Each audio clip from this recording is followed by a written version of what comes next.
कैसे बीजेपी ने इस रणनीति को बुना है? दिल्ली में क्या हो रहा था?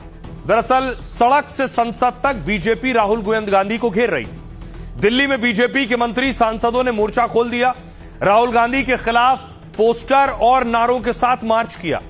कहा राहुल और विपक्ष का छात्रों पर दोहरा मापदंड क्यों है? जंतर मंतर पर पुलिस की कार्रवाई पर हंगामा किया था, लेकिन रांची में छात्रों के लाठीचार्ज पर विपक्ष चुप क्यों है? कांग्रेस तो झारखंड की सरकार में भी शामिल है। राहुल गांधी बताएं कि छात्रों पर लाठीचार्ज क्यों हुआ? अगर वो सच में छात्रों के हित में है तो सरकार के साथ क्यों है?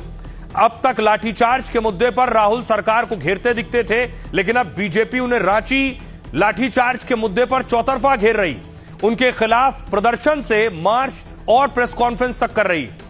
इतना ही नहीं, देखिए रांची में क्या हो रहा था। राहुल गांधी और सोरेन के खिलाफ बीजेपी ने यहां भी प्रदर्शन किया। छात्रों पर लाठीचार्ज के विरोध में बीजेपी ने झारखंड बंद बुलाया। रांची से हजारीबाग और पलामू तक आगजनी और हंगामा हुआ। एबीवीपी के कार्यकर्ताओं ने झारखंड विधानसभा को घेराव किया और पूछा छात्रों पर बर्बरता की जिम्मेदारी कौन लेगा? बीजेपी दिखाना चाहती है कि वो छात्रों के साथ खड़ी है और सड़क पर उतरकर राहुल गांधी पर सवाल उठा रही कि राहुल अपने गठबंधन वाले राज्यों में छात्रों के मुद्दे पर चुप है। अनुराग ठाकुर कह रहे हैं राहुल गांधी छात्रों को लेकर दोहरा रवैया अपना रहे हैं। झारखंड के युवाओं पर जैसे लाठीचार्ज और ज्यादतियां हुई, उससे राहुल गांधी की सोच का पता चलता है। उनके समर्थन वाले राज्य में युवाओं से कैसा बर्ताव हो रहा है। प्रियंका गांधी ने कहा मैंने पहली बार सत्ताधारी सांसदों को विरोध करते देखा है। चलिए, हमने उन्हें ऐसा करने पर मजबूर तो किया। जहां तक झारखंड के छात्रों की बात है तो राहुल ने मुलाकात की है और उनके मुद्दों को वो उठा भी रहे हैं। धर्मेंद्र प्रधान पूर्व शिक्षा मंत्री ने कहा छात्रों के हितों को लेकर कांग्रेस लगातार झूठ फैला रही।